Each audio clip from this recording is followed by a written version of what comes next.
شروع اللہ کے نام سے جو بڑا مہربان نہایت رحم والا ہے۔ اے محمد صلی اللہ علیہ وآلہ وسلم، مجاہد لوگ تم سے غنیمت کے مال کے بارے میں دریافت کرتے ہیں کہ کیا حکم ہے؟ کہہ دو کہ غنیمت خدا اور اس کے رسول کا مال ہے، تو خدا سے ڈرو اور آپس میں صلح رکھو، اور اگر ایمان رکھتے ہو تو خدا اور اس کے رسول کے حکم پر چلو۔ مومن تو وہ ہیں کہ جب خدا کا ذکر کیا جاتا ہے تو ان کے دل ڈر جاتے ہیں، اور جب انہیں اس کی آیتیں پڑھ کر سنائی جاتی ہیں تو ان کا ایمان اور بڑھ جاتا ہے، اور وہ اپنے پروردگار پر بھروسہ رکھتے ہیں، اور وہ جو نماز پڑھتے ہیں اور جو مال ہم نے ان کو دیا ہے اس میں سے نیک کاموں میں خرچ کرتے ہیں، یہی سچے مومن ہیں، اور ان کے لیے پروردگار کے ہاں بڑے بڑے درجے اور بخشش اور عزت کی روزی ہے۔ ان لوگوں کو اپنے گھروں سے اس طرح نکلنا چاہیے تھا جس طرح تمہارے پروردگار نے تم کو تدبیر کے ساتھ اپنے گھر سے نکالا، اور اس وقت مومنوں کی ایک جماعت ناخوش تھی۔ وہ لوگ حق بات میں اس کے ظاہر ہوئے پیچھے تم سے جھگڑنے لگے، گویا موت کی طرف دھکیلے جاتے ہیں اور اسے دیکھ رہے ہیں۔ اور اس وقت کو یاد کرو جب خدا تم سے وعدہ کرتا تھا کہ ابو سفیان اور ابو جہل کے دو گروہوں میں سے ایک گروہ تمہارا مسخر ہو جائے گا، اور تم چاہتے تھے کہ جو قافلہ بے شان و شوکت یعنی بے ہتھیار ہے وہ تمہارے ہاتھ آ جائے، اور خدا چاہتا تھا کہ اپنے فرمان سے حق کو قائم رکھے اور کافروں کی جڑ کاٹ کر پھینک دے، تاکہ سچ کو سچ اور جھوٹ کو جھوٹ کر دے۔ گو مشرک ناخوش ہی ہوں۔ جب تم اپنے پروردگار سے فریاد کرتے تھے تو اس نے تمہاری دعا قبول کر لی اور فرمایا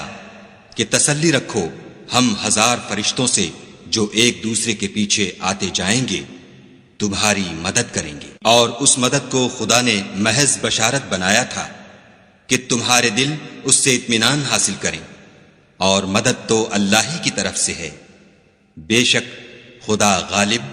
حکمت والا ہے۔ جب اس نے تمہاری تسکین کے لیے اپنی طرف سے تمہیں نیند کی چادر اڑا دی اور تم پر آسمان سے پانی برسا دیا تاکہ تم کو اس سے نہلا کر پاک کر دے، اور شیطانی نجاست کو تم سے دور کر دے، اور اس لیے بھی کہ تمہارے دلوں کو مضبوط کر دے اور اس سے تمہارے پاؤں جمائے رکھے۔ جب تمہارا پروردگار فرشتوں کو ارشاد فرماتا تھا کہ میں تمہارے ساتھ ہوں، تم مومنوں کو تسلی دو کہ ثابت قدم رہیں،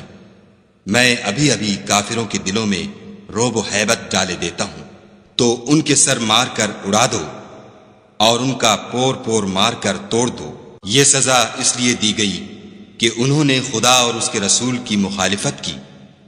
اور جو شخص خدا اور اس کے رسول کی مخالفت کرتا ہے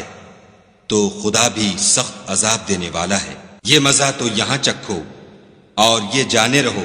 کہ کافروں کے لیے آخرت میں دوزخ کا عذاب بھی تیار ہے۔ اے اہل ایمان، جب میدان جنگ میں کفار سے تمہارا مقابلہ ہو تو ان سے پیٹھ نہ پھیرنا، اور جو شخص جنگ کے روز اس صورت کے سوا کہ لڑائی کے لیے کنارے کنارے چلے، یعنی حکمت عملی سے دشمن کو مارے یا اپنی فوج میں جا ملنا چاہے، ان سے پیٹھ پھیرے گا تو سمجھو کہ وہ خدا کے غضب میں گرفتار ہو گیا، اور اس کا ٹھکانہ دوزخ ہے، اور وہ بہت ہی بری جگہ ہے۔ تم لوگوں نے ان کفار کو قتل نہیں کیا بلکہ خدا نے انہیں قتل کیا، اور اے محمد صلی اللہ علیہ وآلہ وسلم، جس وقت تم نے کنکریاں پھینکی تھیں تو وہ تم نے نہیں پھینکی تھیں بلکہ اللہ نے پھینکی تھیں۔ اس سے یہ غرض تھی کہ مومنوں کو اپنے احسانوں سے اچھی طرح آزما لے، بے شک خدا سنتا جانتا ہے۔ بات یہ ہے، کچھ شک نہیں کہ خدا کافروں کی تدبیر کو کمزور کر دینے والا ہے۔ کافروں، اگر تم محمد صلی اللہ علیہ وآلہ وسلم پر فتح چاہتے ہو تو تمہارے پاس فتح آ چکی۔ دیکھو، اگر تم اپنے افعال سے باز آ جاؤ تو تمہارے حق میں بہتر ہے، اور اگر پھر نافرمانی کرو گے تو ہم بھی پھر تمہیں عذاب کریں گے، اور تمہاری جماعت خواہ کتنی ہی کثیر ہو تمہارے کچھ بھی کام نہ آئے گی، اور خدا تو مومنوں کے ساتھ ہے۔ اے ایمان والو، خدا اور اس کے رسول کے حکم پر چلو اور اس سے روگردانی نہ کرو، اور تم سنتے ہو، اور ان لوگوں جیسے نہ ہونا جو کہتے ہیں کہ ہم نے حکم خدا سن لیا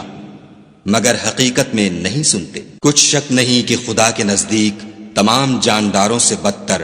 بہرے گونگے ہیں جو کچھ نہیں سمجھتے، اور اگر خدا ان میں نیکی کا مادہ دیکھتا تو ان کو سننے کی توفیق بخشتا،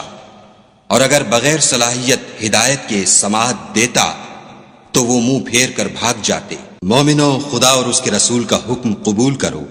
جبکہ رسول خدا تمہیں ایسے کام کے لیے بلاتے ہیں جو تم کو زندگی جاوداں بخشتا ہے، اور جان رکھو کہ خدا آدمی اور اس کے دل کے درمیان حائل ہو جاتا ہے، اور یہ بھی کہ تم سب اس کے روبرو جمع کیے جاؤ گے، اور اس فتنے سے ڈرو جو خصوصیت کے ساتھ انہی لوگوں پر واقع نہ ہوگا جو تم میں گناہ گار ہیں، اور جان رکھو کہ خدا سخت عذاب دینے والا ہے۔ اور اس وقت کو یاد کرو جب تم زمین مکہ میں قلیل اور ضعیف سمجھے جاتے تھے اور ڈرتے رہتے تھے کہ لوگ تمہیں اڑا نہ لے جائیں، یعنی بے خانما نہ کر دیں، تو اس نے تم کو جگہ دی اور اپنی مدد سے تم کو تقویت بخشی اور پاکیزہ چیزیں کھانے کو دیں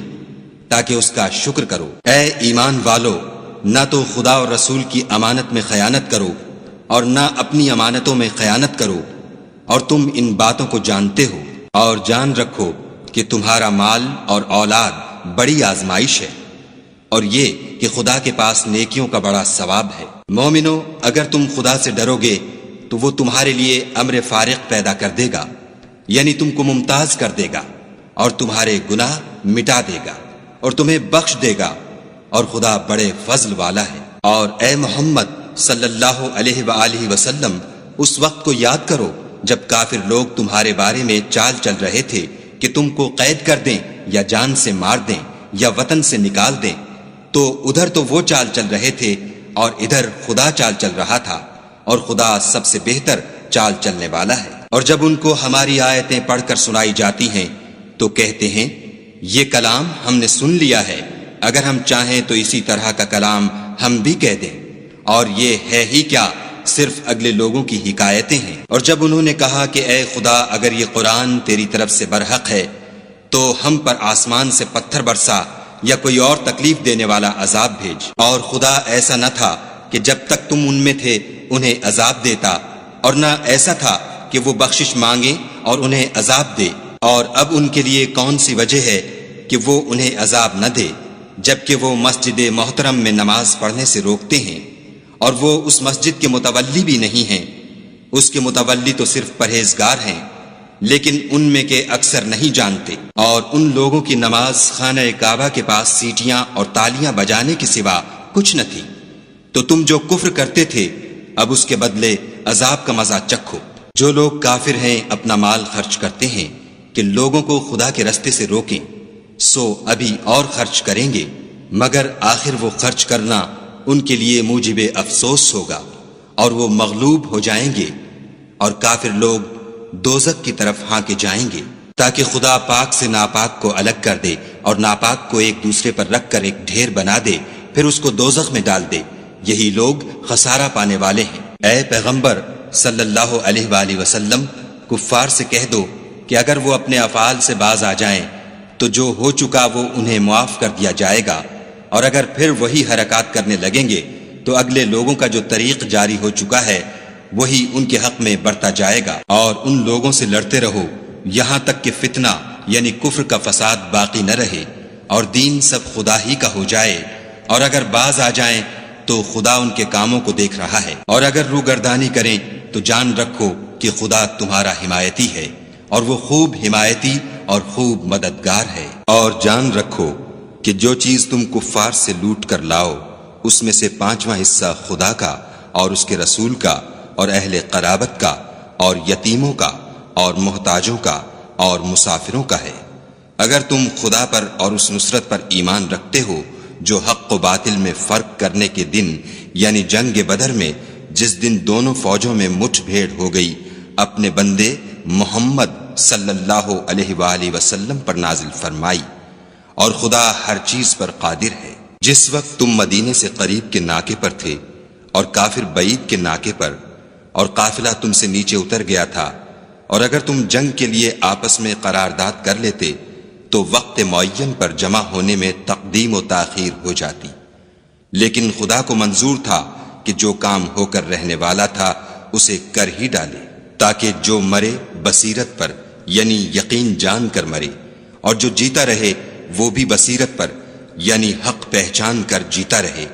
اور کچھ شک نہیں کہ خدا سنتا جانتا ہے۔ اس وقت خدا نے تمہیں خواب میں کافروں کو تھوڑی تعداد میں دکھایا، اور اگر بہت کر کے دکھاتا تو تم لوگ جی چھوڑ دیتے، اور جو کام درپیش تھا اس میں جھگڑنے لگتے، لیکن خدا نے تمہیں اس سے بچا لیا، بے شک وہ سینوں کی باتوں تک سے واقف ہے۔ اور اس وقت جب تم ایک دوسرے کے مقابل ہوئے تو کافروں کو تمہاری نظروں میں تھوڑا کر کے دکھاتا تھا، اور تم کو ان کی نگاہوں میں تھوڑا کر کے دکھاتا تھا، تاکہ خدا کو جو کام کرنا منظور تھا اسے کر ڈالے، اور سب کاموں کا رجوع خدا ہی کی طرف ہے۔ مومنوں، جب کفار کی کسی جماعت سے تمہارا مقابلہ ہو تو ثابت قدم رہو،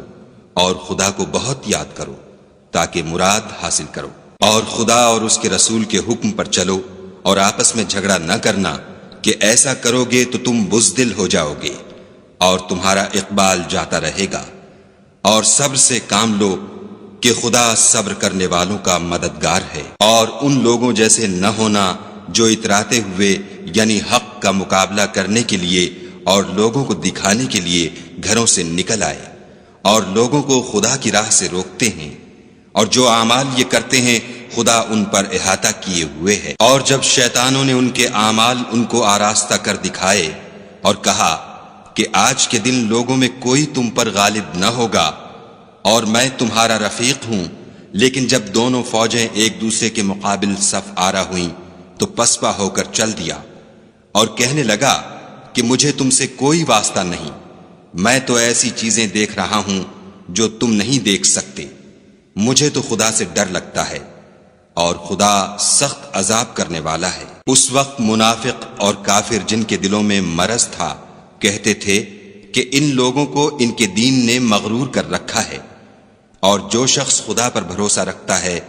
تو خدا غالب حکمت والا ہے۔ اور کاش تم اس وقت کی کیفیت دیکھو جب فرشتے کافروں کی جانیں نکالتے ہیں، ان کے منہوں اور پیٹھوں پر کوڑے اور ہتھوڑے وغیرہ مارتے ہیں اور کہتے ہیں کہ اب عذاب آتش کا مزہ چکھو، یہ ان اعمال کی سزا ہے جو تمہارے ہاتھوں نے آگے بھیجے ہیں، اور یہ جان رکھو کہ خدا بندوں پر ظلم نہیں کرتا۔ جیسا حال فرعونیوں اور ان سے پہلے لوگوں کا ہوا تھا ویسا ہی ان کا ہوا کہ انہوں نے خدا کی آیتوں سے کفر کیا تو خدا نے ان کے گناہوں کی سزا میں ان کو پکڑ لیا، بے شک خدا زبردست اور سخت عذاب دینے والا ہے۔ یہ اس لیے کہ جو نعمت خدا کسی قوم کو دیا کرتا ہے جب تک وہ خود اپنے دلوں کی حالت نہ بدل ڈالیں خدا اسے نہیں بدلا کرتا، اور اس لیے کہ خدا سنتا جانتا ہے۔ جیسا حال فرعونیوں اور ان سے پہلے لوگوں کا ہوا تھا ویسا ہی ان کا ہوا، انہوں نے اپنے پروردگار کی آیتوں کو جھٹلایا تو ہم نے ان کو ان کے گناہوں کے سبب ہلاک کر ڈالا اور فرعونیوں کو ڈبو دیا، اور وہ سب ظالم تھے۔ جانداروں میں سب سے بدتر خدا کے نزدیک وہ لوگ ہیں جو کافر ہیں، سو وہ ایمان نہیں لاتے۔ جن لوگوں سے تم نے صلح کا عہد کیا ہے پھر وہ ہر بار اپنے عہد کو توڑ ڈالتے ہیں اور خدا سے نہیں ڈرتے۔ اگر تم ان کو لڑائی میں پاؤ تو انہیں ایسی سزا دو کہ جو لوگ ان کے پسے پشت ہوں وہ ان کو دیکھ کر بھاگ جائیں، عجب نہیں کہ ان کو اس سے عبرت ہو۔ اور اگر تم کو کسی قوم سے دغا بازی کا خوف ہو تو ان کا عہد انہی کی طرف پھینک دو اور برابر کا جواب دو، کچھ شک نہیں کہ خدا دغا بازوں کو دوست نہیں رکھتا۔ اور کافر یہ نہ خیال کریں کہ وہ بھاگ نکلے ہیں، وہ اپنی چالوں سے ہم کو ہرگز عاجز نہیں کر سکتے۔ اور جہاں تک ہو سکے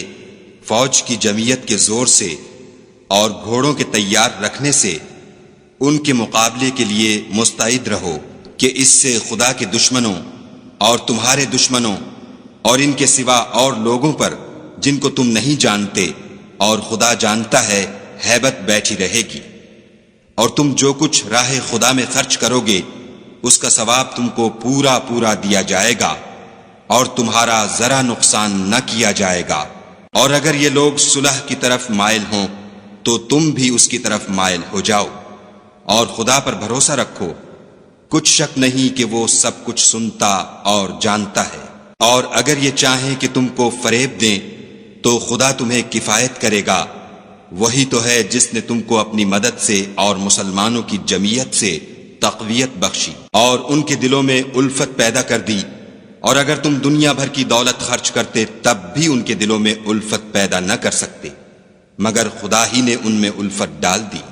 بے شک وہ زبردست اور حکمت والا ہے۔ اے نبی، خدا تم کو اور مومنوں کو جو تمہارے پیرو ہیں کافی ہے۔ اے نبی، مسلمانوں کو جہاد کی ترغیب دو، اگر تم میں 20 آدمی ثابت قدم رہنے والے ہوں گے تو 200 کافروں پر غالب رہیں گے، اور اگر 100 ایسے ہوں گے تو 1000 پر غالب رہیں گے، اس لیے کہ کافر ایسے لوگ ہیں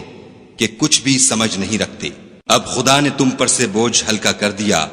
اور معلوم کر لیا کہ ابھی تم میں کسی قدر کمزوری ہے،